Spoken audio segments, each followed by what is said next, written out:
안녕하십니까? 러빙타임 새벽을 여는 예수묵상 시간입니다. 오늘의 예수묵상 범위는 마태복음 5장 21절로 32절까지의 말씀입니다. 오늘도 이 말씀 속에서 하루를 살아가는 데 필요한 영적인 힘을 얻게 되기를 간절히 소원합니다. 먼저 본문 말씀을 읽도록 하겠습니다. 옛사람에게 말한 바 살인하지 말라. 누구든지 살인하면 심판을 받게 되리라 하였다는 것을 너희가 들었으나 나는 너희에게 이르노니 형제에게 노하는 자마다 심판을 받게 되고 형제를 대하여 나가라 하는 자는 공회에 잡혀가게 되고 미련한 놈이라 하는 자는 지옥불에 들어가게 되리라. 그러므로 예물을 제단에 드리려다가 거기서 내 형제에게 원망 들을 만한 일이 있는 것이 생각나거든. 예물을 제단 앞에 두고 먼저 가서 형제와 화목하고 그 후에 와서 예물을 드리라. 너를 고발하는 자와 함께 길에 있을 때 급히 사화하라. 그 고발하는 자가 너를 재판관에게 내어주고 재판관이 옥리에게 내어주어 옥에 가둘까 염려하라. 진실로 네게 이르노니 네가 한 푼이라도 남김없이 다 갚기 전에는 결코 거기서 나오지 못하리라. 또 간음하지 말라 하였다는 것을 너희가 들었으나 나는 너희에게 이르노니 음욕을 품고 여자를 보는 자마다 마음에 이미 간음하였느니라. 만일 네 오른 눈이 너로 실족하게 하거든 빼어 내버리라.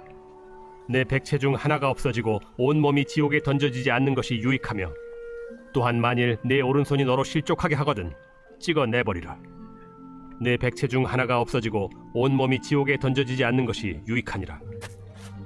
또 일러스되 누구든지 아내를 버리려거든 이혼 증서를 줄 것이라 하였으나 나는 너희에게 이르노니 누구든지 음행한 이유 없이 아내를 버리면 이는 그로 간음하게 하며 또 누구든지 버림받은 여자에게 장가드는 자도 간음함이니라. 예수님은 마태복음 5장 21에서 48절에서 당시 종교 지도자들에 의해 잘못 해석되고 적용된 율법의 조항들을 바르게 해석해 주시는데 살인, 간음, 이혼, 맹세, 사랑에 대하여 말씀하십니다. 그리고 예수님은 여기에서 옛사람에게 말한 바 너희가 들었으나 라는 말과 나는 너희에게 이르노니 라는 말을 반복적으로 사용하시면서 예수님의 신적 권위를 강조하고 그 율법을 실제로 주신 분으로서 율법의 진정한 의미를 가르쳐 주셨습니다. 즉 예수님은 구약의 율법을 폐기하고 무엇인가 새로운 율법을 그들에게 제시하신 것이 아니라 그 당시의 율법에 대한 잘못된 이해를 바로 잡으신 것입니다. 그리고 오늘 본문은 살인과 간음 그리고 이혼에 대한 예수님의 올바른 율법 해석을 말하고 있습니다. 그럼 먼저 살인에 대하여 생각해 보겠습니다. 살인하지 말라는 하나님께서 주신 십계명의 6번째 계명입니다. 그리고 민수기 35장 31절은 고의로 살인을 저지른 자는 속전을 받지 않고 반드시 죽이라고 말하고 있습니다.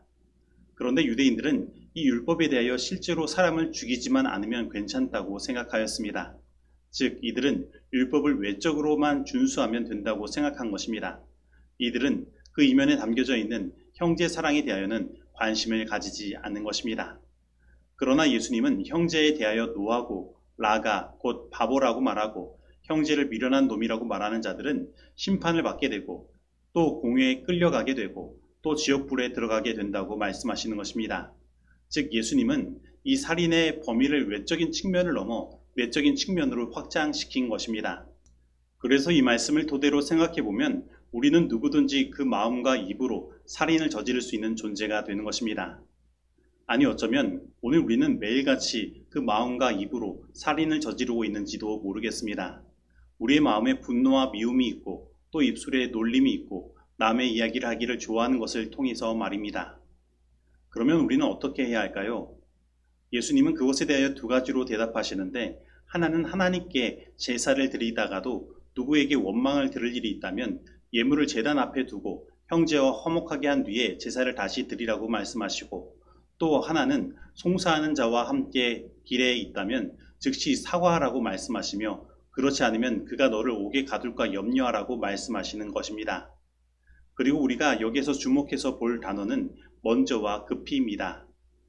하나님께서는 살인 곧 사람의 생명을 다루는 문제에 대하여 우리가 먼저 급히 행하기를 원하시는 것입니다. 이것은 그것을 당하는 사람들을 위해서도 그렇지만 그러한 행동을 하는 사람을 위해서도 그러신 것입니다. 왜냐하면 이러한 행동을 하는 사람은 반드시 심판을 당할 것이기 때문에 하나님은 그 속에서 그 사람을 신속하게 건져내기를 원하시는 것입니다. 그러므로 오늘 이 하나님의 이러한 우리를 향한 진심을 깨닫고 우리 가운데 있는 모든 분노와 용감과 미움에서 예수 그리스도로 말미암아 온전히 구원을 얻게 되기를 간절히 소원합니다. 그리고 예수님은 십계명의 7번째 계명인 간음하지 말라에 대하여도 실제적인 육체를 범하는 간음을 넘어서 그 마음속으로 음욕을 품으면 이미 간음하였다고 말씀하시므로 외적인 측면의 간음을 넘어 내적인 측면의 문제까지 확장하여 말씀하신 것입니다. 그런데 여기서 우리는 앞에 살인하지 말라는 계명을 바라보시는 예수님과 이 간음하지 말라는 계명을 바라보시는 예수님의 관점이 동일함을 보게 됩니다. 곧 예수님은 이 계명의 외적인 것을 넘어 내적인 부분까지도 말씀하시는 것입니다. 그리고 이러한 예수님의 관점은 이 하나님의 모든 계명과 말씀에도 적용되는 것입니다. 바로 우리가 지키는 안식일 계명에도 적용되는 것입니다. 그래서 우리는 안식일의 시간만 지키는 것이 아니라 그 안식일 시간에 숨겨진 내적인 명까지도 지켜야 하는 것입니다. 그러면 오늘 우리는 하나님의 계명을 지키되 그 계명이 이야기하는 그 내면 정신인 사랑까지도 적극적으로 실천하고 있습니까? 그런데 그 하나님께서 요구하시는 그 율법의 내면적인 것까지 실천하는 것, 곧 나의 마음이 자원하는 마음이 되고 삶의 방향을 바꾸어 진정으로 사랑하며 살아가는 것은 사실 우리의 힘으로는 불가능한 것입니다. 그런데 오늘 예수님은 우리 눈과 손이 범죄하면 그것을 차라리 없애버리라고 말씀하시는 것입니다. 왜냐하면 마음은 눈을 통해 자극을 받고 마음의 결실은 손을 통해 행동으로 나타나기 때문입니다. 그래서 사단은 오늘 우리들을 지배하기 위해 세상의 여러 미디어 매체를 통해서 각종 음란을 보여주고 사람들의 마음을 음란으로 가득 채우는 것입니다. 그렇다면 오늘 나는 무엇을 보고 있습니까? 그리고 나의 마음은 무엇으로 차 있으며 나는 어떠한 행동을 하고 있습니까? 혹 세상적인 미디어에 현혹되어 나의 마음과 행동이 점점 세상의 유혹에 물들어가고 있다면 오늘 이 시간 우리의 눈을 다시 예수님께 고정시키고 오직 저 영원한 하늘을 향하여 한 걸음씩 나아가게 되기를 바랍니다. 그러면 이제 마지막으로 이혼에 대하여 생각해 보겠습니다.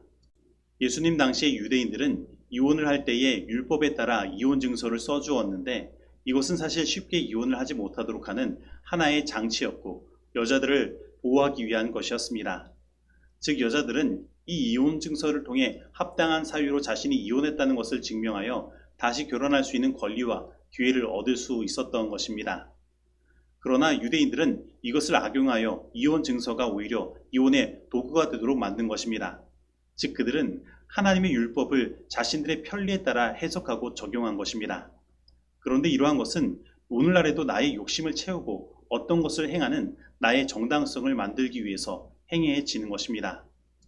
그리고 사람들이 이렇게 행하는 가장 근본적인 이유는 하나님의 말씀의 내면적인 그 깊은 뜻을 바라보지 못하는 데 있는 것입니다. 그러면 오늘 나는 하나님의 말씀 속에서 하나님께서 말씀하시는 그 내면의 깊은 뜻을 이해하고 바르게 적용하고 있습니까? 아니면 하나님의 말씀을 단지 나의 어떠한 행동을 정당화하는 데 필요한 도구로 사용하기 위하여 그 겉으로 드러난 외형적인 말씀만 바라보고 그 말씀을 왜곡해서 적용하지는 않습니까? 오늘 하나님의 성령이 우리 모두의 영안을 열어주셔서 하나님의 말씀에 나타난 하나님의 진심이 무엇인지 깨닫게 하시고 그 속 깊은 모든 것들이 성령의 인도하심을 따라 우리 가운데 실천되기를 간절히 소원합니다. 마음은 그것이 친밀히 접촉하는 사물의 크고 작음에 따라 넓어지기도 좁아지기도 합니다. 두뇌의 힘은 그것이 진리를 탐구하는 일에 끈기 있고 힘차게 활용하지 않는 한 반드시 위축될 것이며 하나님의 말씀의 깊은 뜻을 파악하는 능력을 상실할 것이라. 성경절과 성경절, 영적 사물과 영적 사물을 서로 비교하면서 성경의 여러 문제들이 지닌 상호관계를 찾아낸다면 우리의 정신은 확장될 것이라. 표면을 뚫고 들어가라. 풍성한 보물들이 능숙하고 부지런한 연구자들을 기다리고 있다. 이제 적용하는 시간입니다. 오늘 나는 성령을 통해 하나님께서 주신 그 말씀의 속 깊은 뜻까지 이해하고 그것을 삶에 실천하고 적용하고 있습니까? 오늘 나는 무엇을 바라보고 있습니까? 혹 세상의 음란한 일들을 바라보고 있지는 않습니까?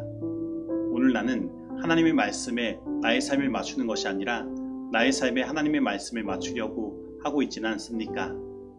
오늘 이 말씀 속에서 내가 실천해야 할 것은 무엇입니까? 기도하시겠습니다.